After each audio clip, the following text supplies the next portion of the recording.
Sa tuwing nakikita kong magkasama na kayo, naiinis ako, nasisira ang araw ko.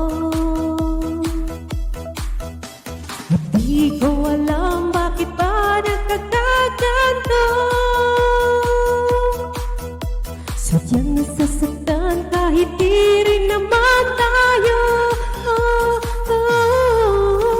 Ang puso ko nagdurugo at parang sumisikip ang dibdib ko sa tuwing nakikita ko na magkatabi kayo. Kahit di naman tayong dalawa ay lagi na lang pinagseselosan siya. Bakit ba siya at bakit di na lang ako?